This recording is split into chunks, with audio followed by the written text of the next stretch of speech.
یہ آکاشوانی کا سری نگر اسٹیشن ہے. اردو خبروں کے اس بلیٹن کے ساتھ میں ہوں بساط گل. لیفٹیننٹ گورنر منوج سنہا کی صدارت میں engineering export promotion council of India EEPC کی طرف سے منعقدہ 52ویں اور 53ویں نیشنل ایکسپورٹ ایوارڈز کی تقریب نئی دلی میں اس وقت جاری ہے.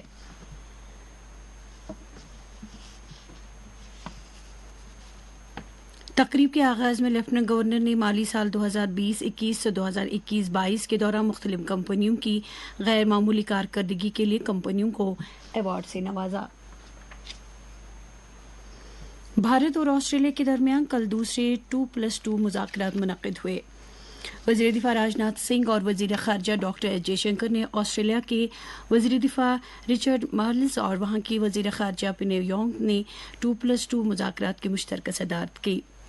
وزراء نے بھارت اور آسٹریلیا کے درمیان کثیر سطحی تعلقات کو وسعت دینے کے لیے دفاع، سیکورٹی، تجارت، سرمایہ کاری، اہم معدنیات، توانائی، آب و ہوا میں تبدیلی، سائنس اور ٹیکنالوجی، خلا اور تعلیم کے علاوہ عوام سے عوام کے درمیان رابطے جیسے شعبوں پر تبادلہ خیال کیا.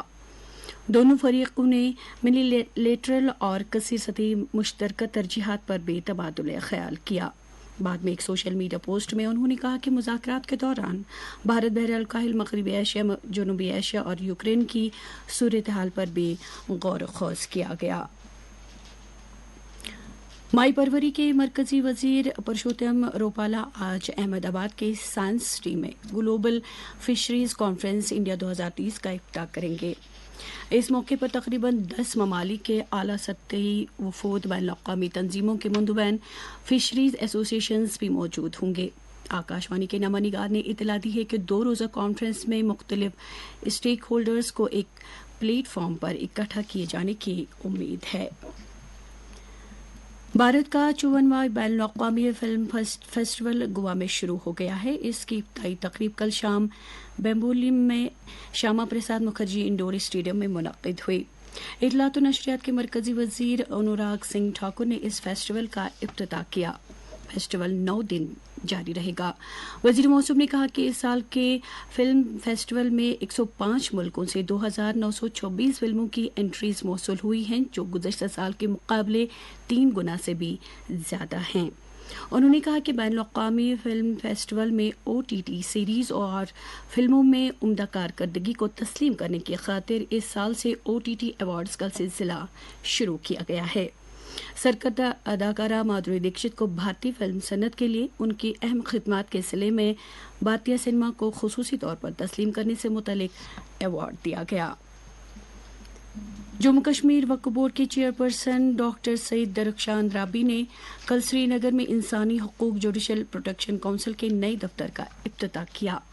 کونسل کا مقصد معاشرے کے پچھڑے طبقات کو سماجی انصاف کا تحفظ فراہم کرنا ہے. اس موقع پر ڈاکٹر اندرابی نے ضرورت مندوں میں کمبل تقسیم کرنے کے علاوہ بلڈ ڈونیشن کیمپ کا بھی افتتاح کیا. انہوں نے جموں کشمیر کے نوجوانوں کی تعریف کی جو انفرادی اور اجتماعی سطح پر مختلف عوامی فلاحی اقدامات میں حصہ لے رہے ہیں. انہوں نے کہا کہ نوجوانوں میں منشیات کی لت تشویشناک ہے اور وقف بورڈ سری نگر میں لڑکیوں کے لیے منشیات سے چھٹکارا پانے کے لیے مرکز قائم کرنے کا منصوبہ بنا رہا ہے. بھارت کے بلے باز سوریہ کمار یادو وشاکھاپٹنم میں آسٹریلیا کے خلاف 23 نومبر کو شروع ہونے والی 5 میچوں کی T20 سیریز کی کپتانی کریں گے. رتوراج گائیکواڑ پہلے 3 T20 میچوں کے لیے ٹیم کے نائب کپتان ہوں گے، جبکہ شرییس ایئر چوتھے اور 5ویں T20 میچوں کے لیے بھارت کے نائب کپتان ہوں گے. اسکواڈ میں سوریہ کمار یادو، رتوراج گائیکواڑ، ایشان کشن، یجسوی جیسوال، تلک ورما، رنکو سنگھ، جیتیش شرما، واشنگٹن سندر، اکشر پٹیل، شیوم دوبے، روی بشنوئی، ارشدیپ سنگھ، پرسدھ کرشنا، آویش خان اور مکیش کمار شامل ہیں.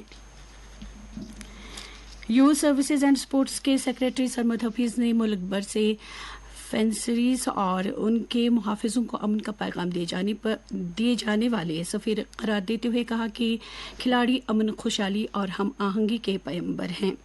سیکریٹری موصوف نے جموں یونیورسٹی کے جرنلزم ہال میں کل 67ویں نیشنل اسکول گیمز کا افتتاح کرتے ہوئے یہ بات کہی۔ سیکریٹری موصوف نے کہا کہ یہ ایونٹ نیشنل اسکول گیمز کی سیریز کا حصہ ہے جس کی میزبانی جموں کشمیر کر رہا ہے، اور اب تک رواں سال کے دوران فٹ بال، والی بال، جوڈو اور فینسنگ کے کھیلوں کے شعبوں میں قومی سطح کے 4 مقابلوں کا انعقاد کیا جا چکا ہے۔ سرمد حفیظ نے مزید کہا کہ گزشتہ سال جموں کشمیر کے 60 لاکھ نوجوانوں نے مختلف کھیلوں کی سرگرمیوں میں حصہ لیا تھا، اور اس سال ہدف پچھلے سال سے کہیں زیادہ ہے۔